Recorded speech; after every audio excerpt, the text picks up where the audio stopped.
All right, guys. Well, hey there, and welcome to the new Planet Destiny podcast. Now, before we get the show going, we would like to recognize the previous hosts. So, Watts, Holtzman, Pope, Tefty, and Breyer. We give them our well wishes and thanks for everything that they've done here on the channel. We're a little bit sad that they're no longer actively rolling with the Planet Destiny crew, but we are glad knowing that they will always be a part of the overall Destiny community. So all the best to them. So now let's tell you a little bit about who we are. We will. Let's do it. Who are we? I don't know. Who are we? I kind of just logged onto Skype and these faces appeared.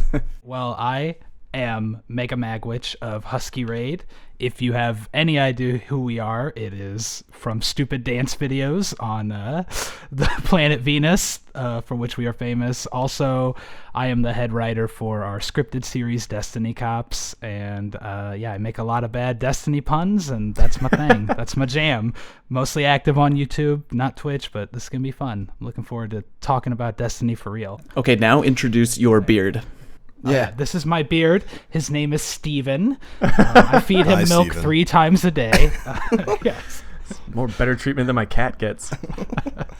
How much milk does it drink a day? That's the question. It's about a half a gallon, but I know. That's I go for only expensive. organic. Yeah, only organic, only the best. It's really important. Well, hi guys, I'm TBL. Most of the people here who are on the channel right now know me. I've been streaming on Planet Destiny for a little bit of a while now. And I'm a guy who likes to play video games who doesn't actually exist outside of this avatar. Sorry, that's just what my face looks. No, my webcam's acting funny. We'll just have to move on beyond that. I'm a guy who likes to make videos about video games. It seemed like a lame idea 10 years ago when I started doing it, but it's come out pretty well.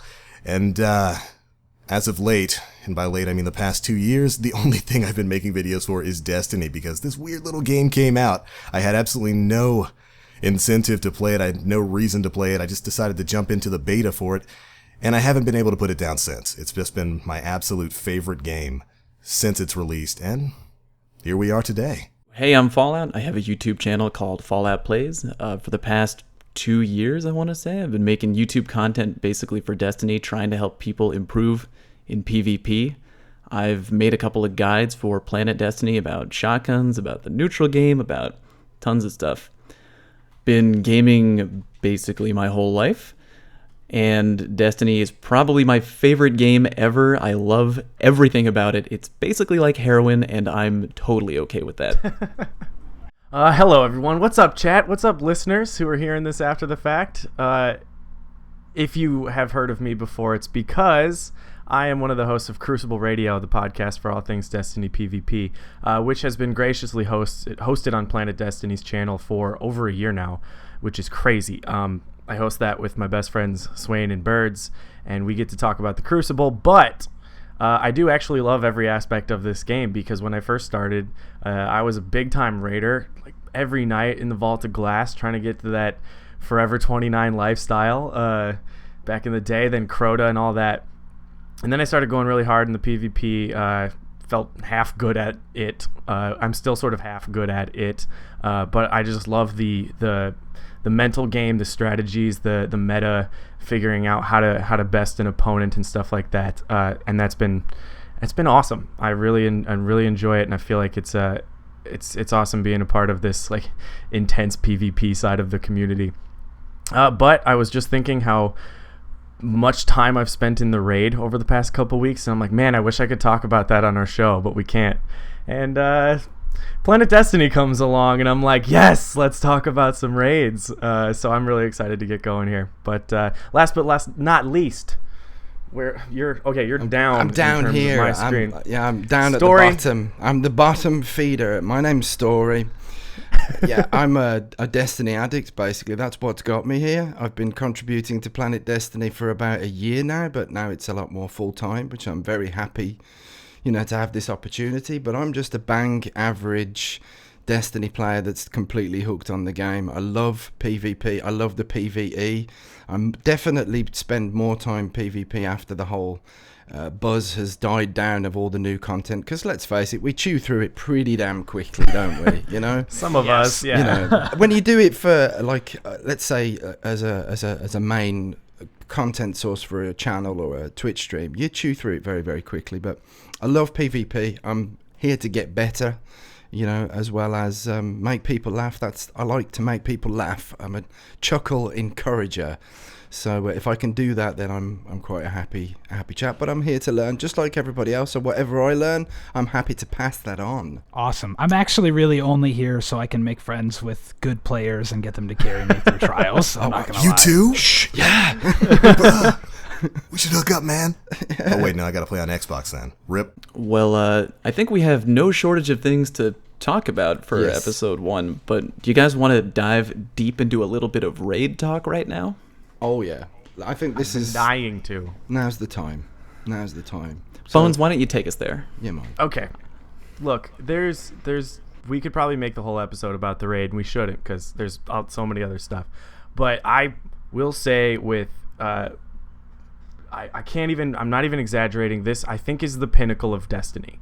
I think, you know, it's tough, it's apples and oranges with trials or something like that, so I don't mean that that's not the best way I enjoy it, but visually, lore wise, just the experience, the way they've designed it, the fact that we've evolved from the Vault to Crota to King's Fall and now to this, and the way you know, DPS, teamwork, communication, mechanics, all of that has combined to create the most fun experience, I think, and it doesn't have to be the hardest raid in the world to make it the best one. So I think it's the best one. My actual gameplay experience is mostly with older consoles. That's sort of where my heart lies, and I'm really obsessed with like game design and teaching you how to play mechanics. And I think I love this raid because it's so great at that. Like everything you need to know, you learn in the first encounter. It's my favorite raid by far too. I think it's the pinnacle. Yeah. You know, I would definitely have to agree with that. It's a very naturally flowing raid, whereas it's kind of funny that I'm saying this. It's a lot more similar, or rather in between Vault of Glass and Crota's End, than it is to King's Fall. It's very naturally flowing. It's very forgiving. Like you can have somebody die on the last fight and still move on. Yes. There's more than enough room to pick people up and make your way through, and I think it's brilliant in that aspect. With King's Fall, I loved King's Fall, but it was a very, very mechanic-heavy fight, and especially on hard mode, when you get towards the end there, a single death could cause a wipe. On hard mode Oryx, a single death could really cause a wipe, and the mechanics, ultimately, you had to know where to be and where to shoot it. We often make the joke that King's Fall, basically, you have to stand here, shoot that, and if you deviate from that at all, wipe. Yeah. And Wrath of the Machine, it's such a fun raid. I would really have to agree that this is probably my favorite experience in Destiny right now, or at least darn well close to it. Just the way it naturally progresses, with teaching you from the very first encounter how to use the orbs, how to build up empowerment, and then moving on the way through. It's 10 out of 10. Fantastic experience. You bring up a really interesting point about dying in the final encounters or anywhere throughout this raid, which is like dying in King's Fall at the end when it's just like, oh, You're done. I stepped off a panel Wipe. and I missed my 20th jump of the last 20 minutes perfectly. Everyone feels bad. I feel terrible. In this one, it's sort of like I died because I was trying to make a play. You know, I'm like flying at a captain, or I'm like trying to hit a servitor at the very end in time and all that sort of thing. So you're in that action, and it doesn't feel so bad to die. Plus, it doesn't ruin the entire attempt at that moment. So I think that's a good thing. I think it's so good to let players feel like they're not just complete failures for that one misstep they took in a 3-hour raid or something like that. There's no random deaths in King's Fall. It's like, why did I just die? What happened? Because the thing you step on, and there's the power, and then the buff, and you step out of the circle, and there's a timer. You got to reset the timer. All of that. I got a question for you Mechanics- all. Like, Go were ahead. you expecting the Wrath of the Machine to be this good? Quite honestly, did it take you by surprise? I think don't it took me know. by surprise a bit, just because the actual Rise of Iron campaign was pretty short, and like everything else it was a small DLC, so I expected the raid to not be my favorite raid, I guess. Yeah.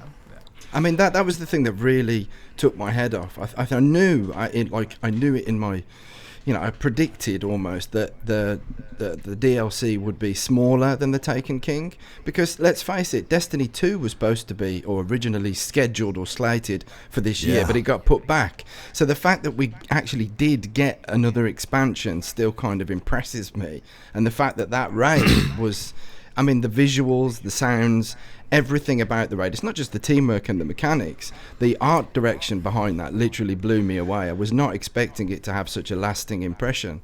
Like, the last time I felt like that was the first time that I went through Vault of Glass.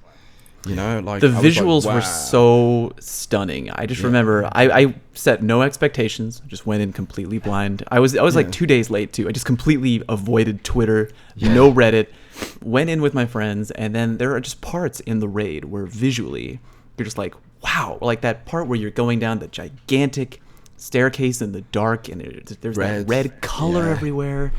It's the sounds. Like when you do the final Axis fight, he like gets into his spider tank kind of thing. There's this huge electrical spark, and then there's like Scorpion King. Then there's like it's like a notification. The famous Metal Gear Solid notification, bink, like that. There's like a really high pitched, almost psycho-esque ding, like that, and I'm like, wow, where's this? It's like it's like being at a movie. I'm like, wow, there's like so many nice little touches in it like that.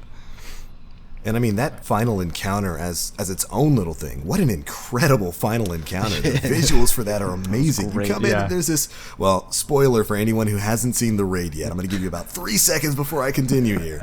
But you come into this area where there's a fallen literally built into a wall. And the aesthetics of it come out, and then when you finish the first encounter and you think he's dead, and you think, oh well, okay. So I was watching a few people stream this the first time, and when they took, because everybody was trying to watch for World First. And when they took that boss out, and they're like, okay, so how do we start the next encounter? One of them was just looking at it, just like, why is that blinking? And decided to shoot it while everyone else was on a bathroom break because they couldn't figure out what to do next. And so he just started shooting it. And you're like, oh my god, boom, it's moving. What's happening? It's got legs. It's awake and it has legs. Spider tank. It does whatever a spider tank does. And it's just what an incredible final encounter. And the aesthetics of this raid in its entirety are just... It's a wonder to play through. It's way better than it has any right to be. I must have played through it so far about 20 times, and I have not got any slight sign of getting bored of it yet. I'm like, every time I'm playing it at the moment, I'm just as excited as I was the first time around. Admit that will die down. I mean, obviously you can have too much of a good thing, but still, I'm 100% thumbs up from me. I'm really impressed, and to think we weren't really supposed to get that this year, so definite thumbs up. Yeah, when you asked if we were shocked by it, it was like it met my expectations but went higher than I thought. And I sort of felt that. I think probably the moment for me was after the Zamboni, because so far I'm having a ton of fun. The Arc Priest was really great. Good team mechanics and stuff like that. Good figuring it out. We're getting that puzzle solving mode. After you beat the Zamboni, you stop and you realize that, like, oh, we didn't stand in one place and snipe a boss. We actually defeated this section of the raid by working together to solve some other problem. And I was just so happy with that, to feel a satisfaction in a different way. And then we drop down the classic jump that's all over the trailers, and you're like, and I land at the bottom, and you look to the left and to the right, and there's just expansive water. And you can see, maybe the Cosmodrome sort of on this side, and then over there it's just nothing. And I realized how big it suddenly got, and I think that's when I realized, I was like, oh, this is the best. Man. And then of course we dive into one of the one of the greatest encounters ever underneath and all that. The perfection complex. That was that moment for me. That was that Frissen moment. Just the name of the place, the Perfection Complex. I mean, it's like, wow, where is this? I want to know more. Something's up here. Not to mention the music during that section. Oh wow. All the music in Rise of Iron is amazing. Oh yeah, got the soundtrack. I've listened to that soundtrack like while I was waiting to queue to play on release day when I was number 320,000. Oh god! So I listened to that a fair few times. Oh, we were right next to each other in line. We should have said hey. I had no chatting cuts. All right, I know you're gonna I had nachos. I had nachos and I had beer, so I was willing to share. Okay, I'm just looking at the outline that we've got here for the raid. Pulse, the Pulse Rifle quest, the quest for Outbreak Prime. What do we think of this? Holy crap. I love that there's a hard quest out there. First of all, I'm really impressed with Bungie for putting this together and putting it into the raid and into the community in a way that caused the most fun panic I've ever seen in the community in a really long time. And everyone is freaking out. They're like, what does this mean? We have to figure this out. And it was just so impressive to see the community come together and completely figure this out. Totally blew me away. And I think the gun is one of the coolest looking weapons in the game. Everything about this hidden raid pulse I think is incredible. The quest, that is a quest. There was a lot of feedback from the quest line for Touch of Malice. It was fairly easy, and I want these quests to be a lot more involving and really taxing. And it's well, there you go. There's the quest for Outbreak Prime. It was like the payoff to Sleeper Simulant that we never got when everybody was obsessed with that. Yeah. Still waiting. Yeah. There's got to be another part of that quest. I'm still waiting for it. But yeah, and the fact that we could crowdsource that. Destiny already has an amazing, amazing community. Whether it's just how friendly the people are and just how they work together. But Bungie really took it to the next level with the Outbreak Prime. We had basically 2 separate ARGs that linked in showing you how to figure out how to start this quest. Not even how to finish it, but just how to start the quest line. Yeah. It's phenomenal work. I don't know how they're going to top this with whatever we get next. Does anyone watch It's Always Sunny in Philadelphia? There's an episode where Charlie and Mac are working in a mailroom because they want health insurance, and Charlie thinks he's uncovered this big thing about Pepe Sylvia. Pepe Sylvia. And so he brings Mac into the mailroom, and he's like, this is a goddamn conspiracy. And you look at the wall, and it's just littered with paper and arrows and marker. I feel like that was the community working together, trying to figure out this puzzle.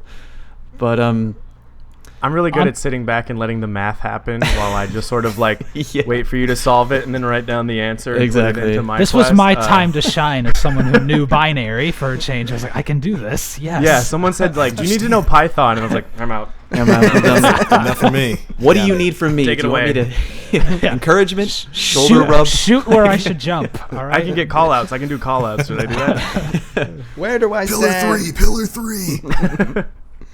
The whole Speaking of math, mad props to Datto and his boys. Yes, absolutely. Congrats on figuring Mad that ups out. to And them. thank you. You made it so much easier for everybody else when you went through that hardness. Yeah. Oh, man. It's not really a shock I'd to like anybody. to take the time to apologise for not mentioning him in the guide. That guide nearly killed me. I was working 20 hours on that thing, and I literally forgot. And after I published the video, I was like, oh no, I forgot to mention, huge props to the guy that figured it out in the first place. So I've had some sleepless nights over that. So that's my official apology on forgetting to mention that the immense cleverness of Datto's team and the guys that put the whole ARG together as well, because there was a lot of data going forwards and backwards from pretty much everybody to figure out what it all meant. And that still takes my head off, the fact that it was a massive community effort, a big wall of brain, Is it any surprise to anybody that it was Datto to figure it out? I mean, if you this was Vegas and you could bet money on hey, who in the community do you think is going to figure out the puzzle? Put it all on Datto, please. Yeah. He's just really clever. And he's so dedicated. I mean, did you guys go to DestinyCon at all in Florida? I know Bones went. We were there together, but I saw you. I wish. Would You it saw have me been when a I bit was of in a the trek trunk for of- you story? of Birds' rented Fiat. But Datto is just so dedicated. He's just a great guy. We were out basically partying all night with the whole community, having a great time. I come back to the hotel. It's really late, and I walk through the lobby, and I see Datto sitting in the lobby in the corner alone by his computer. I'm like, hey man, what's going on? What are you doing back here? He's like, working on the new Zer video. You are a dedicated man. God love you. Have a good night, buddy. Yeah. He's a good lad. Datto does detail. I think that basically sums it all up for me, I watched all of his like Vault of Glass streams. The first time I ever saw Vault of Glass, I watched the whole stream. I didn't play it for myself. I didn't really have any I didn't have any friends back then. If we played Destiny, I'd gone from playing PC to console, and I was pretty much alone in that respect. So I watched a lot of streams, and I watched his entire stream of the Vault of Glass, which was like 12 hours plus, but I watched it in like little sections each night over the period of a week, and it was stunning to watch it all unfold and see how they were like piecing everything together. And there was a lot of tension as well. I mean, there was it's a long sitting when you're trying to figure out stuff like that. And the thing that made me laugh at the end of it, everyone was like, my hands, I've been holding a controller for like 14 hours. I'm like, the claws, it's like, oh, jeez. But yeah. We've been talking about solving the problems of the raid, and we figured out that server room because we knew there was something up the first time you walked through. Mm-hmm. So what are we expecting for... Yeah, there's like something here. Yeah. But they're adding a hard mode raid sometime. I think we'll hear the announcement very soon. What do we expect they're actually going to do? Is it just going to be mechanics changes to the boss, make it harder? Or are we thinking something might appear? I don't know. It's difficult because there are some rooms in the Perfection Complex where we've got the big black diamond. There are rooms. Yeah, doors. There's doors. And it's like, well, are they just there for confusion, or are they going to lead? Is there going to be a new section? And there's part of me that really does think that there is going to be something else, because the Wrath of the Machine is a shorter raid. And there has been feedback before about the hard modes being like more or less the same, apart from being underleveled. Or with King's Fall, things are a lot more randomized, and it's only the difficulties increased by adding extra adds that are more difficult to kill, and like the knights in the King's Fall section. So I don't know. I'm thinking this time around, instinct is telling me that we're going to get another surprise. It's not just going to be the volume on difficulties turned up. There's going to be extra mechanics that are going to need to be figured out. Yeah, I'm really hoping that they don't increase the difficulty by just throwing more yellow health adds with elemental shield. I don't think all they're yellow going to do shanks. that. Yeah, I don't think. No more yellow shanks. Yeah, I don't think that's going to happen. Like, I've a gut feeling that that's not going to happen this time. We're going to be surprised. Again. If I had to guess the way they could make it the hardest for me, it would be making those monitors at Vasic turn on randomly at random times throughout the thing, because I can't remember to do it when I know that it's coming. Yeah. There's all those monitors. They're going to do something. I mean, I don't want to get my hopes up, even if they do change very little in the hard mode raid when it comes out.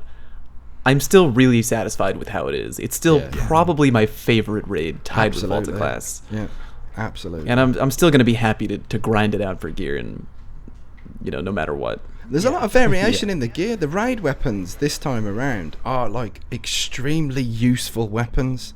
Like you want to play the raid because it's like, wow, that scout rifle does serious damage. And if you're a PvE centric player, that scout rifle is incredibly valuable. The shotgun is really good in PvP, despite it not being the meta shotgun. The perks make it useful. You can have a good time with it and still provide like a competitive element. Those perks are really, really good. I've had like plenty decent times with it, and I've used it in trials to like an effective standard, which is surprising really when you think that it hasn't got anywhere near the amount of range of all the much bigger, badder one-bops like the old Mapador.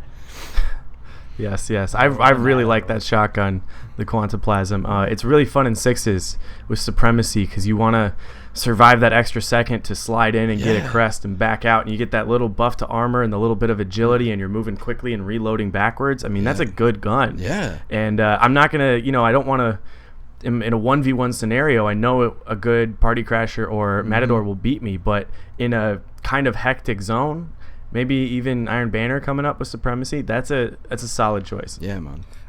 I was going to say, I was playing some Supremacy earlier, and there was this one Titan who was just all over the place with the raid shotgun. Of course, skating like crazy, but with the Battle Runner buff and the extra armor, he was literally my worst nightmare. Combine just couldn't keep up with him. Match it up with a pair of Dune Marchers. Oh, wow. Ooh, I mean, no. That's rough. I mean, them Dune Marchers have killed me many times because my skate has just completely overpassed, and I'm off the map, and I'm like, I'm off the map again.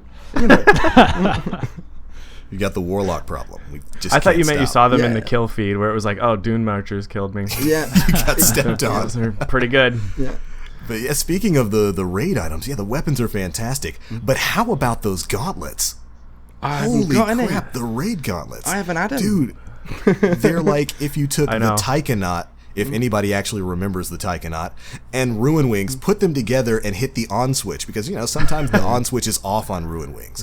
Yeah. Those things are so helpful. You can go through the entire raid without having to pop a single heavy synth with those gauntlets. It's crazy good. Well, that's what crazy you want, good. man. I just want a Yeah. chance at having them. I've been showered in chest pieces, and I mean the loot's been good. I can't complain about raid loot. It's been pretty good. There's chest Yeah. pieces have been probably the most dominant thing, and I think there's been a lot of feedback like, another rocket launcher again I want boots, give me boots or give me gloves, you know. But yeah. And primaries as well, you get a lot of infusion material as well, like the auto rifle. I love the auto rifle. I've had some. That's a PvE centric gun. It crashes my game every now and again, you know, which is fun. We were doing a stream when we were activating the monitors, and I was running around activating all the monitors, and then someone in the fire team was using that auto rifle, and it crashed my game. I slid in, I saw a splicer dreg explode and then crash. Oh no. And all the monitors, we had to go back and do all the monitors again because I was the one that activated them, so it just cupped everything up. So yeah, be careful. If you're doing the quest for Outbreak Prime and you want to activate those monitors, maybe ban the use of the raid auto rifle just to be on the safe side. Do that for patrols. Use that in patrols where you're the only one that's going to take a hit. Yeah, in your own time when you're in a fire team of one yourself. Yeah. We're MLG Yes, raids exactly. now. I'm banning the Genesis chain. Yeah. Can't use it. And I think it's really cool that the raid armor is something that you can change up. It has the ability to re-roll. Yes. Which I mean, is so awesome. excellent I'm point. so I think we glad should that have Bungie this did that. more often with armor. Yes. Because there's a lot of criticism about not being able to look very different from other Guardians. If we had the ability to pick up any armor in the game, whether it's blue or legendary, and we could, I mean, what's the harm in being able to re-roll the perks so you have your reload speed for your preferred weapons, so you can have your different loadouts and stuff like that? That's definitely a direction that I'd like to see, like, enhanced and definitely worked on, because for me, that is like, it's a small cosmetic thing, but it makes a massive difference in like loading your Guardian up and having different appearances, like, you know. So thumbs up for that. Let's see more of it. Let's definitely see more of that, you know. Yeah. That being said, it's a great choice for that end game stuff. You know, like, I get a drop, I got arms in the raid, and it's really worth it. It's not like, gotta wait till next week till I get the intellect discipline hand cannon or whatever. Yeah, it's like, exactly. it doesn't matter. I can feel really good about that piece of armor, and it's worth it to fight for that advanced piece of armor. I think that's a great choice. And there's still that element of progression. Like, you can keep re-rolling. You might not get what you want, but you can play the raid again, collect those Siva fragments, and, you know, there's like still the resource. The economy is still there. There's still the replayability. So no one's losing out. Bungie's not losing out on players investing their time, and we're not losing out and being, you know, like cheated with the gear, you know, when it comes to that. So a huge step in the right direction when it comes to armor, I think, and let's see more of that, and let's adapt on it, you know, enhance on it. Yeah. And I mean, you can re-roll and maybe not get what you want, but at the end of the day, your warlock can still look like a waffle iron, and that's a win for me. Yes. Oh yes, the red miasma robes. Yes. A waffle iron with a paper mache face. Yeah, Love that's it. what we got. Yeah. Yeah, that what helmet. we got. That helmet. I think Hunters and Titans have got good helmets, but the Warlocks were a little bit short on that kind of thing. The helmet for Warlock, raid helmet's a bit weird, you know. What if you That's could right take on a warlock? We're What if used you- to it. What if Yeah, you could we're take used a to it. piece of ugly armor from every class in the game and put it together to make like the ugliest guardian ever? Well, Like usually that- that's my Guardian, right there. That's just what We've I wear. solved that. Yeah. Like, it looks like a child has crashed through a jumble sale. That's pretty much what my Guardian looks like. Well, we're talking about items dropping with ideal setups and how we're in a really good direction with that. I think one of the best things I've ever seen that we just discovered this weekend is the rolls on Trials weapons. Oh my we will God. get to Trials weapons in a bit, but let's talk about PvP a little bit. Oh yeah. Yeah. Let's do it. I know me and Fallout are the tryhards, but everyone's been playing some Trials this weekend. Oh yeah. How did we like it? It was my first time ever playing Trials. I played Right on. specifically for this podcast because Good on I've you, always brother. known I was way too scrubby to go in and that I would suck. But I actually really enjoyed it, even though I did not make it to the lighthouse, which was just bullcrap. But Absolutely. I deleted the game after that, but it was fun. First time ever playing, and I didn't get to the lighthouse. Bullshit. I don't understand. What else could I have done differently other than played well? I don't know. It doesn't make sense. You're a content creator. You're supposed to have this Yeah. stuff handed to you. Like you're supposed to enter Trials and immediately load into the lighthouse. What's wrong with you? I clicked last exit and it just took me to Mercury. I don't know what's up. Story, did you get into Trials at all this weekend? I did. I played about, I don't know, a lot of cards. Three flawless, thanks to really strong fire teams. I'm always the weakest member in a fire team, pretty much.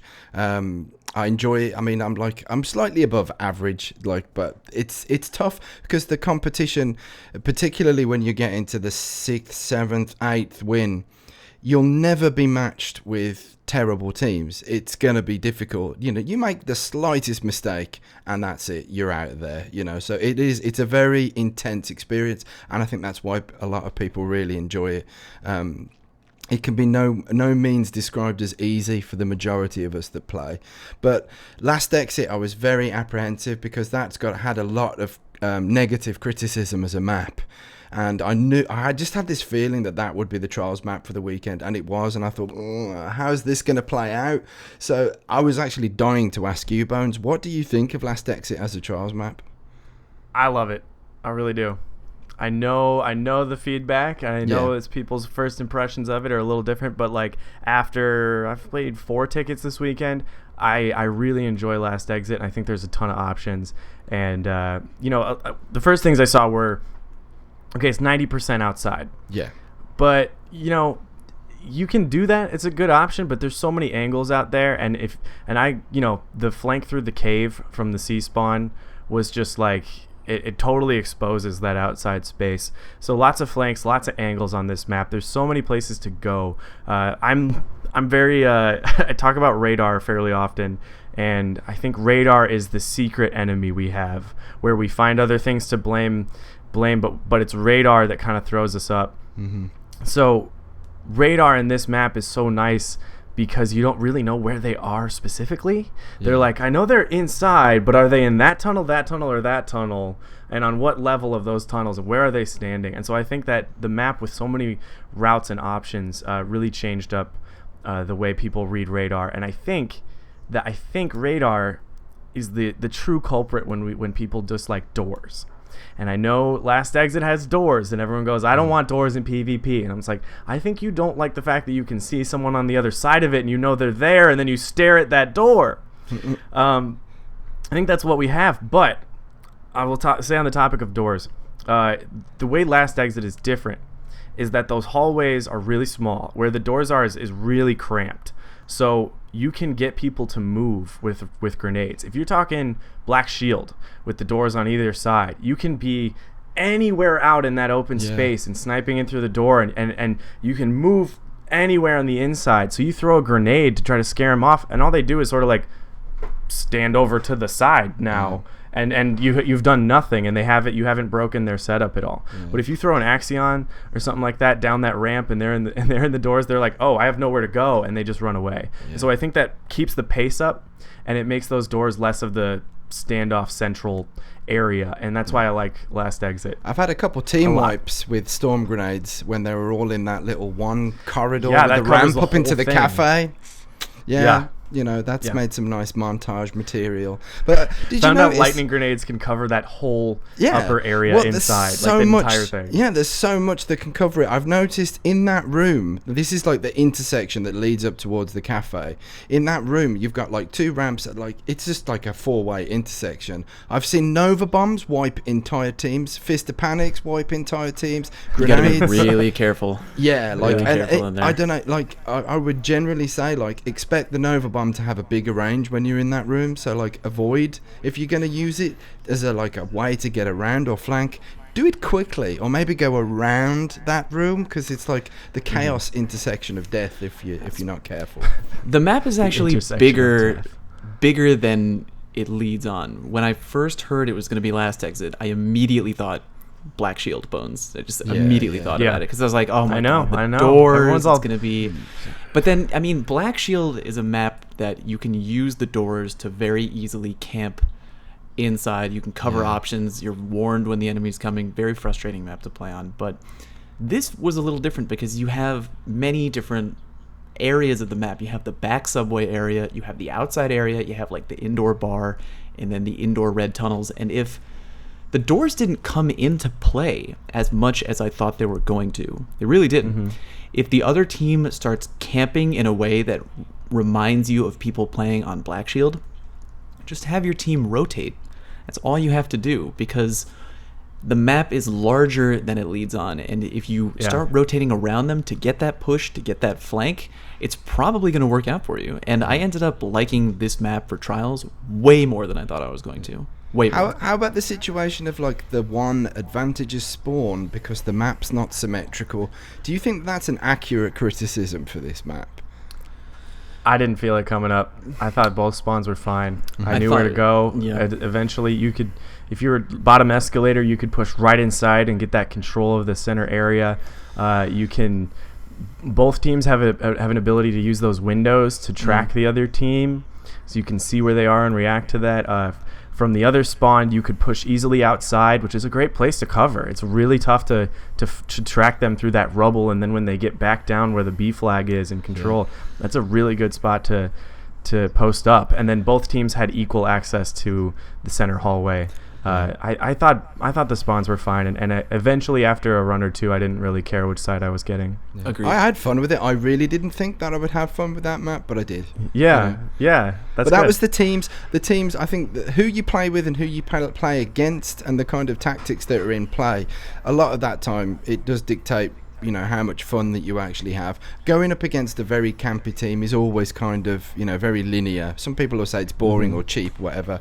I prefer to use the term linear instead, because there is only there's so many things that you can do to try and get the best out of a situation when you go up against people that don't want to move anywhere, and the more difficult your opponent, the more that kind of situation seems to crop up. But it's just a case of changing things up, moving around, confusing people with radar, and switching your tactics and making sure you don't get caught doing the same thing over and over and over again. Yep. We're creatures of habit. There's a couple of things I wanted to pick up on there. I definitely agree with Bones in that I don't mind this map. I thought I would hate it with how close and camped it can be, and that certainly supers are a problem. You have to be really aware of the space between you, your enemy, and your other fire team members. Because in these cramped spaces, it's really easy to get caught together, and a single storm grenade, you're all done. But I haven't had too much trouble with the spawns in this stage, because it's really easy to cycle. Whether you spawn on inside or outside, it's really easy to make your way around. There's plenty of options to move. Certainly when you're inside the building, it becomes shotgun heaven or hell, whichever works best for you. But I haven't had too many problems with it. And another thing I would agree with Bones on is the secret final boss of Destiny PvP is easily the radar. This is something I've felt since really year one. The radar is so good in Destiny, and I think a lot of people who really only play Destiny PvP don't realize how much it helps you. It gives you so much information on how far enemies are away from you, whether even if they're behind walls or behind closed doors, so it allows you to shut down flank routes if you're paying attention and really plan your attacks. And that certainly comes into play on maps like Black Shield and Last Exit. You have to really be on your toes with your radar, setting up your traps, and movement is key, as always in a game like Destiny, which has such an expansive movement system. But overall, I don't hate the map. I thought it's an okay map. But then again, I use Trespasser, so. My secret mission here is to convince all of you to just play Inferno with me all the time and make Inferno the standard in PvP. Inferno is my favorite mode because it doesn't have the radar. Yes. Oh, man. We're going to do okay here. We're going to get along on the show. I told you I'm a fan of you. I told you. Yeah, you already know Good what I'm gonna say. ideas. Did anybody get any good gear from Trials? Yeah. Bones, you go last because I know Listeners, I'm exactly. I know exactly what you want to talk about. I want to talk about it too. Story, did you get any good gear? I did. I mean, mainly from the drops in game, not the lighthouse. I ended up getting the same auto rifle 3 times over, which I was a little bit salty about, because it's like that. I'm not the kind of person that can be guaranteed a trip there every weekend, and having a repeat of the same thing is like, I wasn't really particularly impressed with that. But it's, you take it on the chin and you move on. I've had some very good loot in Rise of Iron so far, so I'm not really going to seriously complain about that. But the drops in game were superb, and they were like much higher frequency than any other Trials cards that I've had before. They're definitely going in a really good direction with this, because even though you're getting old gear, and this has had some very negative criticism, I don't want old stuff, I want new stuff. And it's like, well, the new stuff is going to be drip fed because it's new stuff. They can't just blow all their load and give you everything straight away. However, you've got the old stuff dropping at consistently high light levels, so you've got infusion material, so you can vary out your loadouts more. You're getting helmets, class items, gloves, chest pieces, you name it. There's different stuff dropping, so you've got infusion material for other items that are going to vary out your loadouts. So I got a really good varied amount of base game, inside game loot, as well as like the blue versions of these new weapons. Like I had the pulse rifle, which is really good, the shotgun, which is very good. Again, a non-meta, on paper, non-meta shotgun, plays really, really well, very strong. It's a good contender. It can contend with the other shotguns for sure. Yeah. What else did we have? Mega, did you get far enough in your card where you got any decent gear?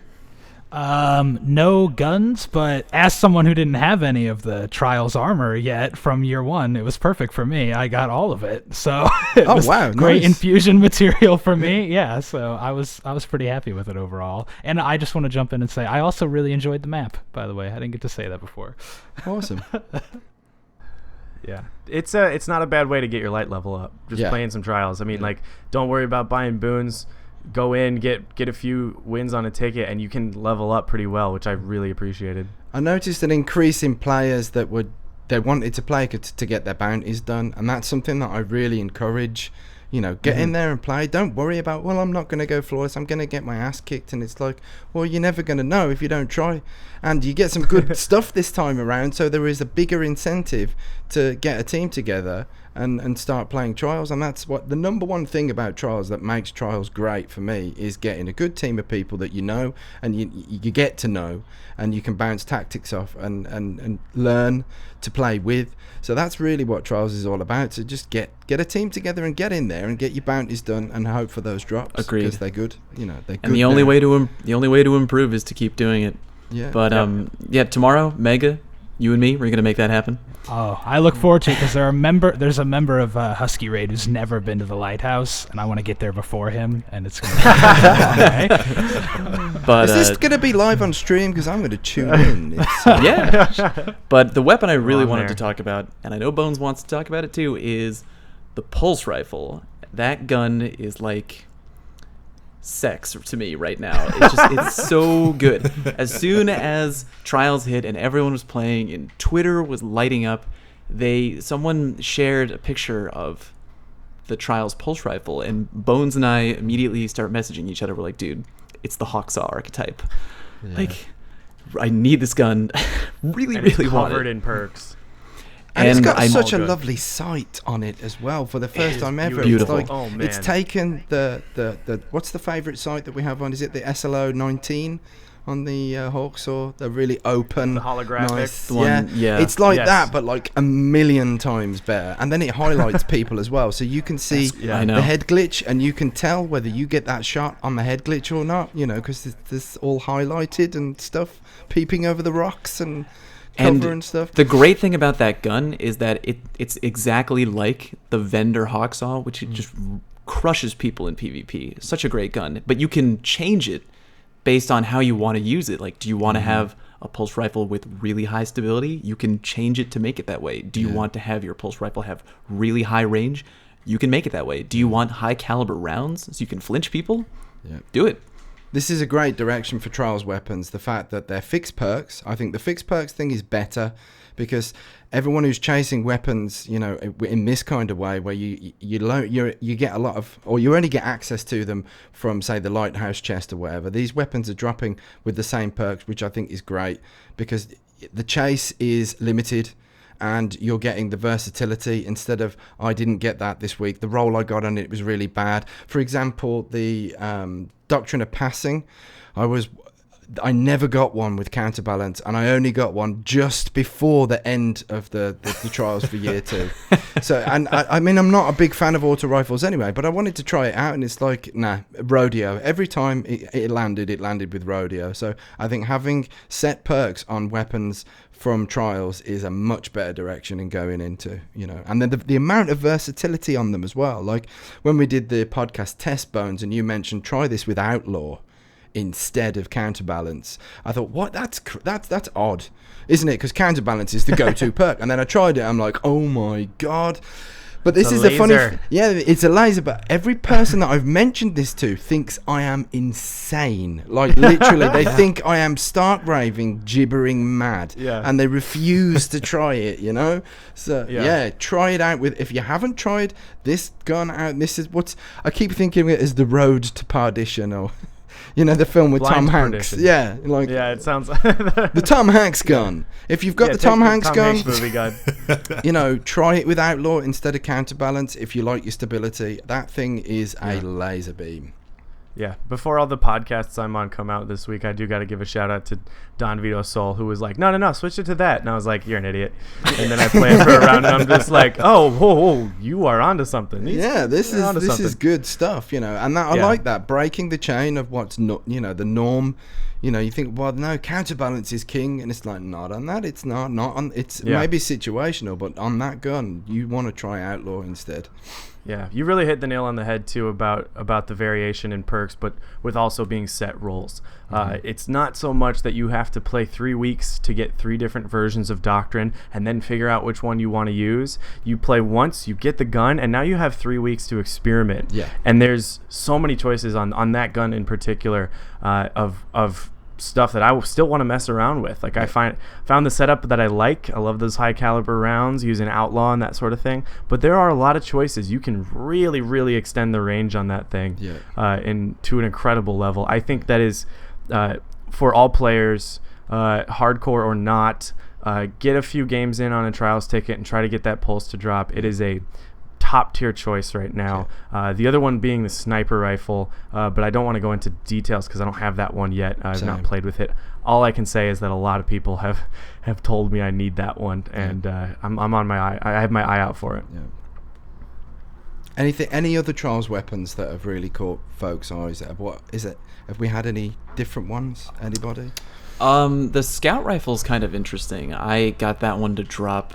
For the record, real quick, I really like that if you get a Trials weapon, like the Adept version from the Lighthouse Loot Crate, I really like that the Adept guns come automatically with Snapshot. That's awesome. Oh, man. That is a really, really great thing. It makes the guns a little bit more unique if you get to the Lighthouse. But I was using the Scout Rifle, and it's pretty good. I'm not sure if it compares to like the golden standard Mida multi-tool, but if you're looking to change things up, I really recommend it if you like to play long range, because that scope that like highlights people the different color when you're fighting from downtown, it really helps you out. Yeah, I think we're going back to what happens with the raid weapons. I've got the hand cannon and the auto rifle, and it's like on paper they are not meta weapons.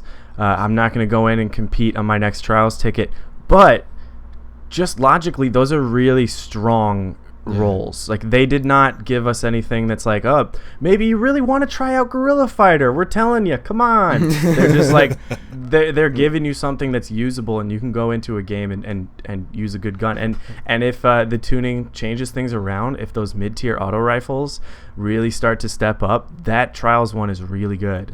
So I just appreciate that these roles are usable and solid and really consistent. Very quickly, what would you recommend with the auto rifle? Because I've given that a try very, very briefly, and I didn't really get any success with it. So, like, what would you advise for folks that have got that? I think you can switch to the last two because it's crowd control and I forget the other, rangefinder maybe. I think is it rodeo? Yes, rodeo. Yeah. I probably wouldn't care about crowd control in like a small scenario like a trials run.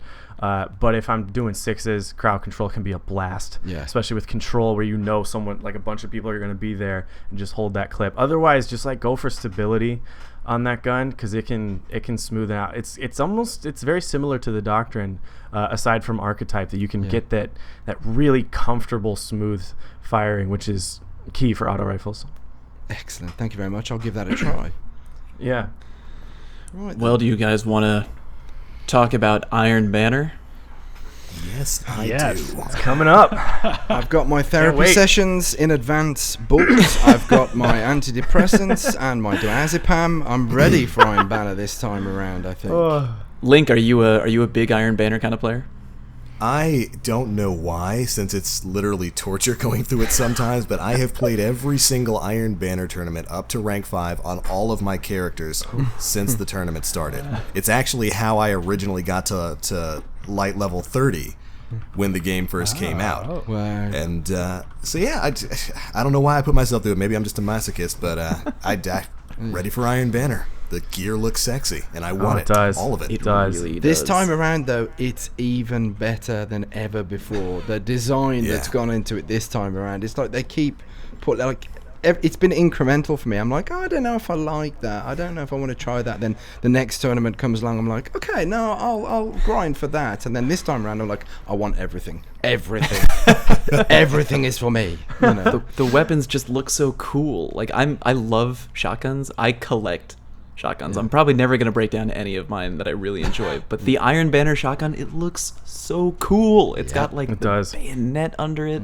Even the auto rifle, everything. There's not a single weapon Yeah. in the new lineup that doesn't look in any way enticing, you know. Yeah. The auto rifle has like fur on it. I'm like, yeah, I want that now. Give me the furry auto rifle. That's been an aesthetic change with Rise of Iron. A lot of armor and weapons have fur on it. I like I've been this. waiting I like for it it. since That's 2014. that's what right. the previous gen Yeah. couldn't handle was the fur. Yeah. Because Too it much goes hand textile. it goes hand in hand with the environment. They're like, okay, we have an environment that's like mountain filled and a cold. lot of snow. What do we need? Fur. It's like, Bundle up, promote guys. that man. Fur on and everything. rust. Those two things Yes. together are like, you know, burgers and fries. Fur, rust, you know, and the color schemes as well. It's nice to see that the shaders are now affecting all the class items and stuff. And then these Yes. ornaments. What do we think of these ornaments on all the armor? The Iron I know we're talking about Iron Banner, but to take it back, speaking of ornaments, the freaking Trials of Osiris gear looks so cool. amazing. Yeah.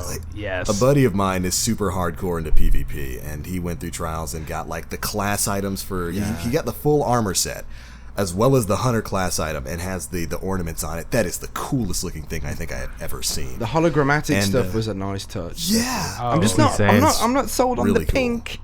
Can we change the color? Perhaps the chroma can influence the color on this because the pink. I don't know. I'm not feeling the pink. You need a sequel for that, I think. I Yeah. think that's a sequel thing. The hardest of the hardcore guardians roll in with pink. That's Wow. a secret between me and you, all right? Well, you know, Yeah. there's, Right. And It's- kitty cat ears. It's how people know that you're comfortable with your masculinity. Exactly. That's right.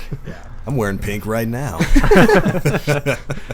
you could be Yeah, I wearing cannot- nothing right now when we. For all we know. You don't know. As far as you know. The new Buzz cast spying gets on wild, me. guys. Planet Destiny. Like we said before the stream, man, it's after 10, late on a Sunday evening. This is the Sexy Podcast. Planet Destiny. That voice is so perfect for I an love it. acting Dude, art. that voice is gonna. We need to come out with But some yeah. intros with explosions and like bass booms and bass drops and stuff, and we'll just have you going Yeah. tonight. You know, sit back. Welcome to the Planet Destiny Podcast. Oh. Yeah. Man, that's so Stan God, Lee. dude. It's untrue, man. I think I peed a little from that voice. Excelsior. But anyway, yeah, I feel like we got largely distracted by Iron how into that we all I'm were. sorry. It's my before fault. before Link seduces me too much over the internet, how do we feel about Iron Banner being supremacy? I think it's a good thing. We need to variate Iron Banner. I'm pretty much burned out with the whole concept of like Iron Banner being control for so long. I like it changing. So having the new mode makes sense. Is it going to play as well as some of the other modes? Well, who knows? But who cares really? Because it's going to change. It's going to rotate, and variation with Iron Banner I think is important. So naturally, the new game mode makes sense. But I think the question is like, what do we think of supremacy as a game mode anyway? In particular, like for 6v6s, you know. For Rumble Supremacy, I know that pops up sometimes. That's probably one of my favorite game types in Destiny. If you haven't gotten into Rumble Supremacy yet, really suggest that you try it out. Love that thing. But I think Supremacy is a game type that in general favors really aggressive, close range fighting, which is something that like that's my play style. Like I'm the kind of guy who will get up in your face and just do whatever. And rush in. And I really like Supremacy because of that. Yeah. It's going to be interesting because especially with light levels enabled and all that kind of thing. So it's a tough game mode because it's not necessarily about the brute force. It's about positioning and baiting and like trying to outwit people. And I think when I played it at Gamescom, I thought this is going to be quite popular in the competitive scene because it's like there's an objective, but it's not like you can predict like too many movements. With control it's like players are going to be on these points, so I can camp here and I can wait until they get on the point and I can almost abuse the fact that there's an objective. With supremacy you can't really do that, you know. You have to push, you have to outwit, and you have to move, you know, in order to get the benefit of the situation and play the objective. It prevents slow, kind of campy-ish gameplay because if you're playing a game like Control and your team has these capture points locked down, if you have 2 points locked down, there's no real reason to go for the third point because you have 2 out of the 3 points. You can make them come to you. And I think a lot of people get frustrated with that because depending on what the map is, you can lock it down pretty hard with your team. And in Supremacy... And that's the objective. That's what you're supposed to do. I wish more people knew that, you know? But in Supremacy, if you have someone at the back of the map camping with a sniper and they're just picking people off, well, they're doing damage, but not really because they're not contributing. They're just leaving the crest there. They're not up there getting that crest. I love that on the scoreboard. It highlights it. You got loads of kills. You're not even going to get a mention because that's not the point. You get the kill and you pick up the thing. Yeah. I think it's really important to just remember that it is one aspect of the Crucible. I think a lot of response to the Crucible since Rise of Iron dropped is there's shotguns everywhere, and it's like, yeah, but we've also all been playing the new thing a lot, and the new thing is a close quarters game mode. It is intended to make you do that. It is not indicative of all of the Crucible because we have trials for that. Those strategy, that chess game we play. We have Control for being able to sit back, like you said, and pick people off at range and make them come to you. We're playing a specific mode with a specific goal. And it's like, well, you got to do it if you want the loot, but it won't be here forever. I can probably guess that they won't have Supremacy for every Iron Banner for the rest of the year. They'll mix it up and it'll be back to usual. But it's just, if you can just accept that this is what this game mode is encouraging, then you won't get so frustrated with the fact that, well, I do have to adapt to this mode, use a shotgun. Or a fusion. Does anyone... Fusions are strong, man, for Supremacy, for sure. Absolutely. Voop Nation? Does anyone here main a Titan? Because I'm looking at the armor, and that Titan helmet looks sexy. Titans have it good. They have it good this year. Oh, gosh. Yeah, we on the Warlock side get to be waffle irons. I mean, I play one of all 3 characters, so I get to enjoy the best of all the worlds. Yep, same. And that gear looks the good. chainmail. The chainmail is awesome. Really like it. And we're getting ornament for the Iron Banner gear, right? I think so. Yes. I mean, I'm not even sure. The shaders actually really do make the gear look good this time, because before I've always thought Million and Gold Spiral were like quite weird. Now they're like. I think I'm they're the only one who likes those shaders. Like, Millions one in my top Gold 5. Spiral, Yeah, I I don't liked. like it. In year one, I liked don't Gold like it. Spiral, but I always thought, like it didn't really. It clashed a lot. Whereas now we're getting these greens and the chainmail, and then it looks a lot more suited to the Iron Banner. The theme is really existing with the color schemes now. It's all cosmetic stuff, but I like it. It's aesthetics. I like all of that stuff, and now it's really shining, Electric Let's talk about Aquarius or nothing. Good call, Fallout. But all of the just mechanical changes to Iron Banner have me really excited. There's no temper, so you can get as much on Monday as you can get on the next Monday or Tuesday or whatever. Just 4 bounties, you do that, you get rewards, kind of like Shira, which is a fun setup. You get items specifically from that. You're not spending marks, you still get marks. You get the reputation. We still have the medallions for losses, which I think was such a great thing when they added all those many months ago. But I think that's awesome. It's a less stressful thing. You can jump in when you want. If you can't play on Thursday night, that's okay, because it doesn't matter. You don't have to wear million, even though that's a great shader.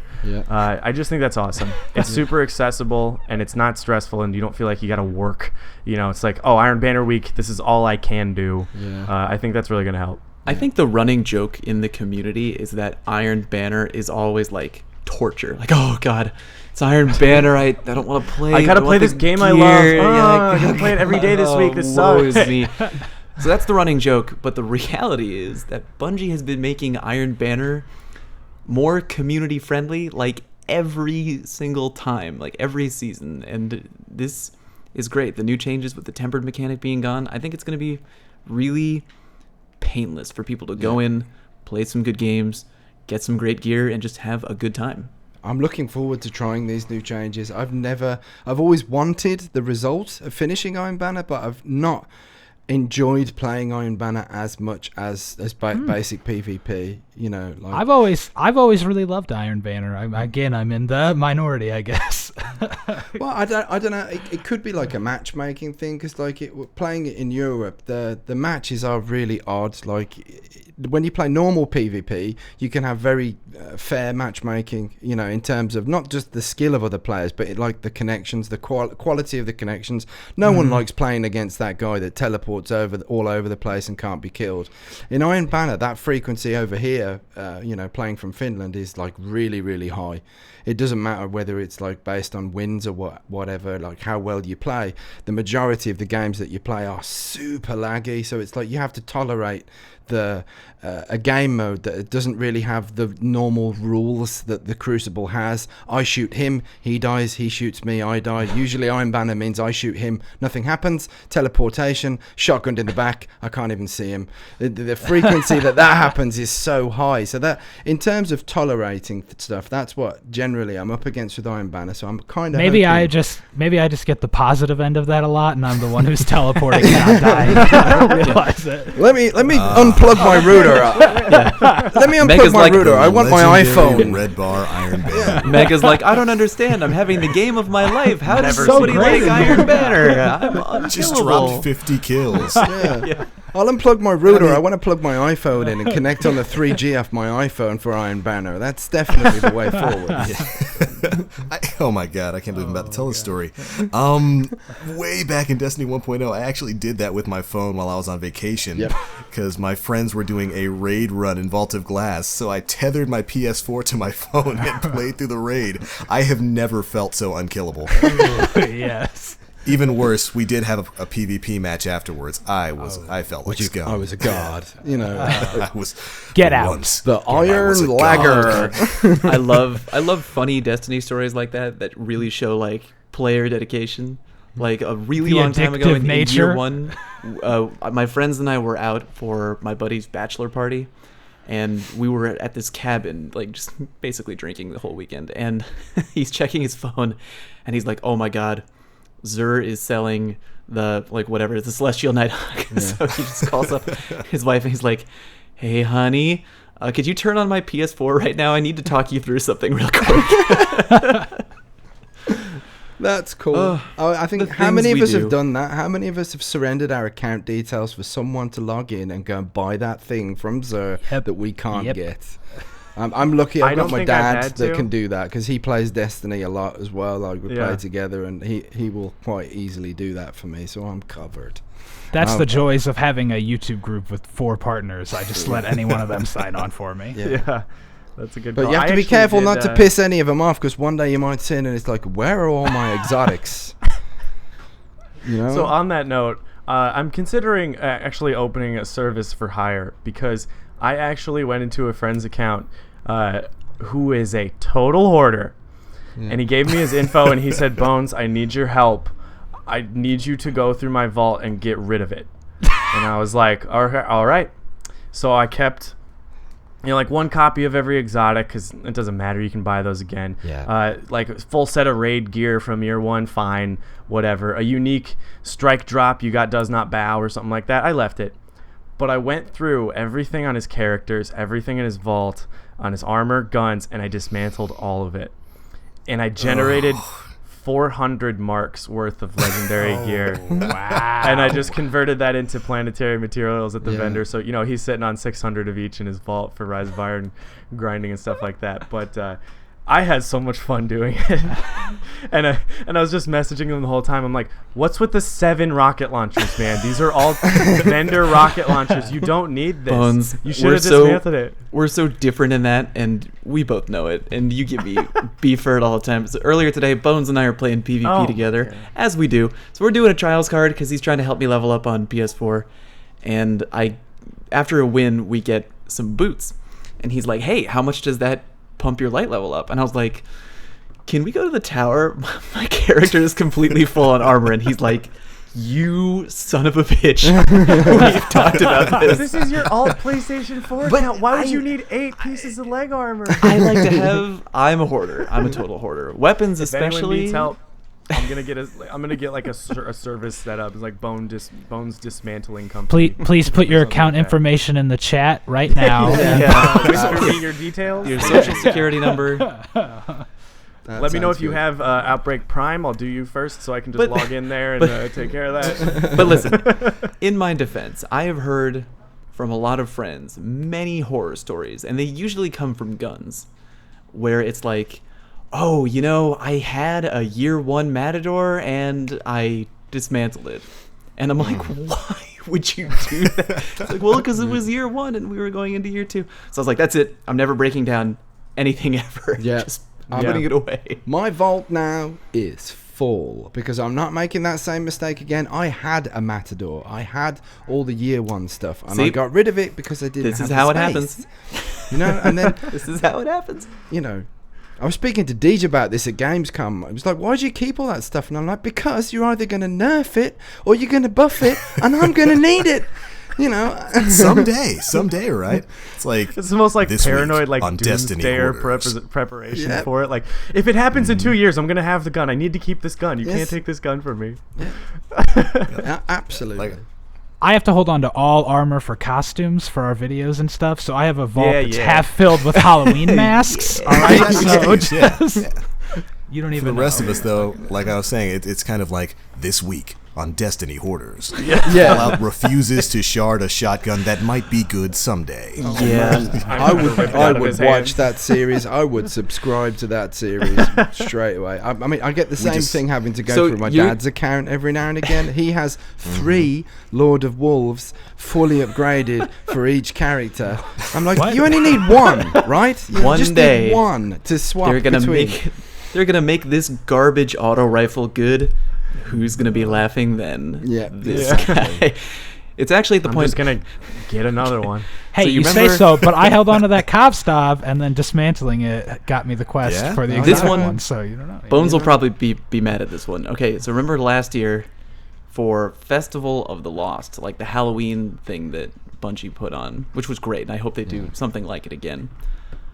They gave out like the masks and the candy, and remember that like when the candy or whatever it was, when the time went by and the Festival of the Lost was over, it went rotten and like it's not good anymore. Yeah. I still have that on my Me warlock. too. Yeah. And So do at I. this point, like I realized like half a year later, I was like, I still have this. Yeah. And I was like, wait a minute, what if I wait all the way until next year and then it comes back? And what if the rotten candy becomes good again? That's It where turns I'm into at. penicillin. Did you not see that? It happens. It's like it's a medicine. But who's got their Not raisins? live listeners, I'm shaking my head so hard right now. I'm holding on to my rotten candy, hoping that it will transfer all the way to like Destiny 5, like 15 years from Yeah. now, and they'll just have to keep that code in the game for me. All right. Ugh. It'll be useful someday. Someday. You'll log in like in 8 years' time, and it will say it's now a stain in your inventory. You dirty tramp. Delete the Everybody rotten still has their candy. raisins, though, right? We all have our You raisins. know what, I think Yeah, the I best got my punishment- raisins. All right, good. You better still have the raisins. Yeah, but we're only allowed one pack of raisins, right? Like I've got one pack. I'm pretty sure I had more than one, but there is only one in my inventory. I think I have 3. three. still I'm got not the sure. raisins.